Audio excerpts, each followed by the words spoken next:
Fala, meus amigos, minhas amigas, ligados aqui no Dois Toques, a casa do futebol, pra gente falar de Botafogo e Bahia, que vão duelar no sábado. E esse duelo começou ontem. Botafogo venceu o Capital por 4-0, Bahia venceu o Paysandu por 1-0 lá no Mangueirão, lá em Belém. E vale destacar, né?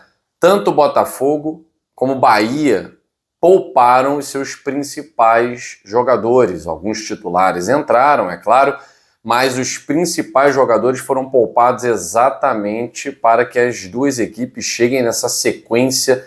Tem Libertadores, tem jogo decisivo de Campeonato Brasileiro, cheguem bem nessa sequência. A gente vai analisar como foram as reservas de Botafogo e Bahia e como é que essas equipes chegam para o sábado.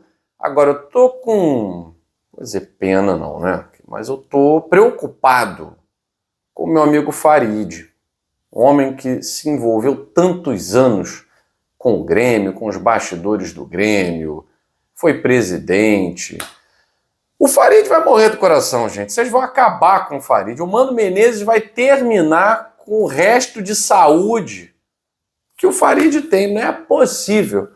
Eu vi agora um vídeo rodando aí na internet, Farid batendo na cara dele por quase 1 minuto.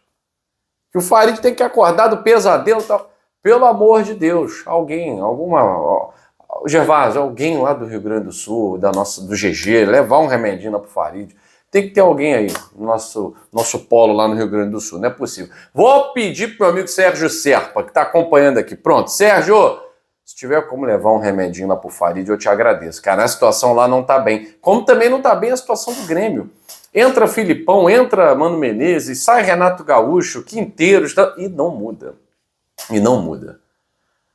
Coitado do Bright White, né? Que é uma luz no fim do túnel ali pro torcedor do Grêmio, porque é uma reserva técnica que esse time tem, mas o time é muito limitado.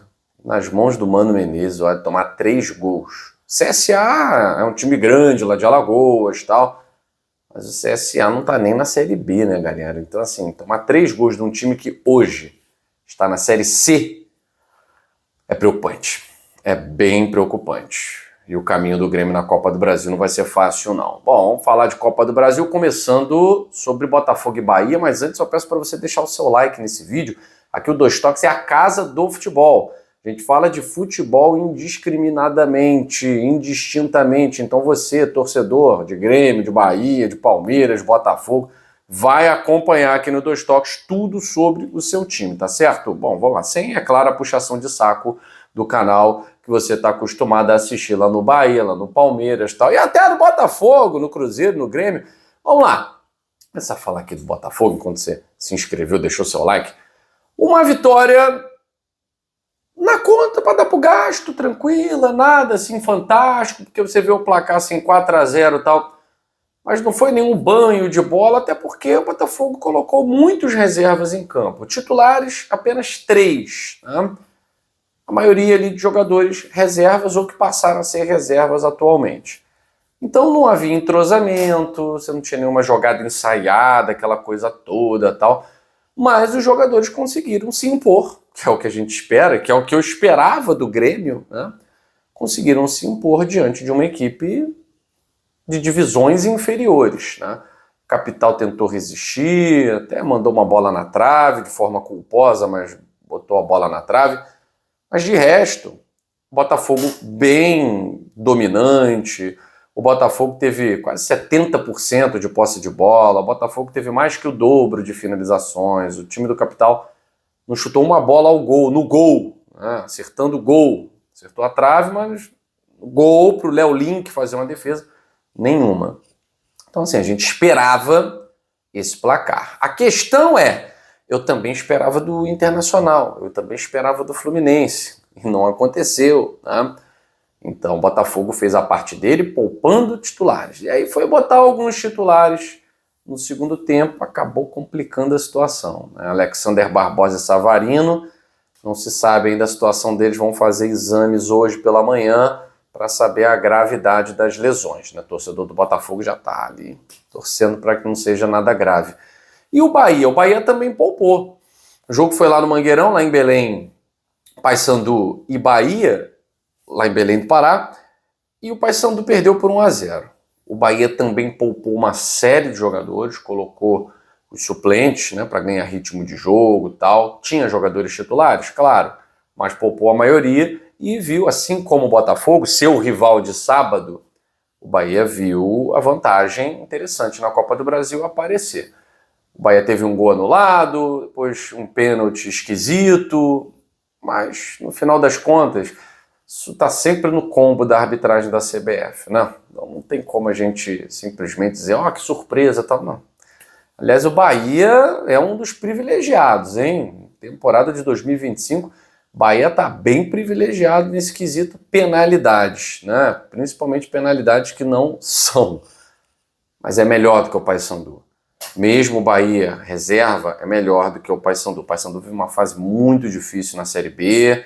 O foco do Paysandu é não voltar para a Série C. Então, talvez até a eliminação na Copa do Brasil para o Paysandu não seja tão ruim. E aí o Bahia e o Botafogo conseguiram poupar a sua espinha dorsal para o confronto gigantesco de sábado, 21 horas. É um confronto que vai definir ali a briga dos dois, se realmente cabe falar de Botafogo briga pelo título. Bahia tem chances esse ano brigar pelo título?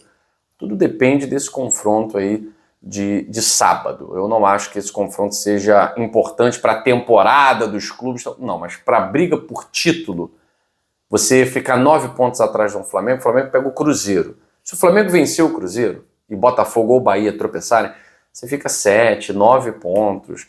Aí vai ficando distante, porque Flamengo vai tropeçar muito pouco. Palmeiras vai tropeçar? Vai, inclusive tropeçou no Bahia. Mas também não vai tropeçar muito. Se Botafogo e Bahia começarem a tropeçar o tempo inteiro fora de casa, o Botafogo não venceu ainda. Precisa vencer, né? Precisa vencer. E aí, vamos aguardar nesse grande confronto de sábado, mas as equipes chegam aí mais descansadas, o Botafogo com mais problemas do que o Bahia, principalmente dependendo do resultado aí da lesão de Savarino. Bom, Palmeiras venceu também fora de casa o Ceará, no confronto mais difícil, né? Gol do Gustavo Gomes. Palmeiras precisa de um empate para se garantir nas oitavas de final, era o confronto mais complicado, mas acho que a notícia mais chata para o torcedor do Palmeiras é talvez a perda do Abel Ferreira. A seleção brasileira aí está numa situação complicada, né? Tanto com o Carlo Ancelotti, como com o Jorge Jesus. Abel Ferreira agora aparece no radar e o Palmeiras pode perder o seu treinador para a segunda parte do Campeonato Brasileiro. Vai ser difícil achar um treinador à altura do que o Abel Ferreira deixou de legado no Palmeiras, né? Bom, e aí tava falando do Farid, coitado do Farid. O Grêmio tomou a virada do CSA, jogo em Alagoas, mas o Grêmio estava ganhando de 2-1 até os 40 do segundo tempo, tinha virado o jogo, estava tranquilo, era só furar a bola, tá? O Grêmio tomou um empate aos 41 e tomou um gol da virada numa cobrança de falta. Sinceramente, Thiago Volpe, eu não entendi nada do que você fez.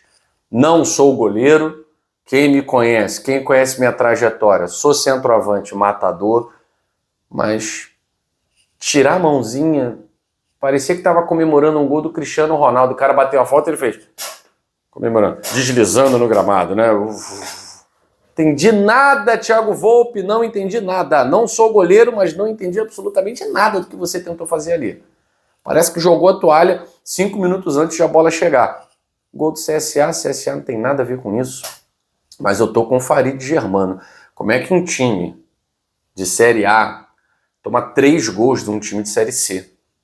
Isso é problemático. Isso tem que ser pensado. Ah, mas o Mano chegou agora. Ah, não interessa. Isso aí é o planejamento do Grêmio. Não pode. Não pode. Você perder de 1-0, cara, deu tudo errado, jogou mal, choveu, tinha um monte de buraco, perdemos 15 mil gols. Então, acontece. Tomar 3, enfim, complicada a situação do Grêmio, inclusive para a temporada. Eu tô pensando na temporada do Grêmio, Série A, né? Série A, onde o Grêmio está na zona de rebaixamento. E aí, tomando 3 gols do CSA, isso tem um indicativo. Bom, tempo tem para se recuperar. E o Mano Menezes, se tem uma especialidade nos últimos anos, é essa, né? Ficar na parte de baixo da tabela, mas escapar do rebaixamento. Esses têm sido os campeonatos do Mano Menezes e tudo indica que com o Grêmio não vai ser muito diferente. Eu fico por aqui. Beijo grande para vocês e até a próxima edição do Dois Toques, a Casa do Futebol.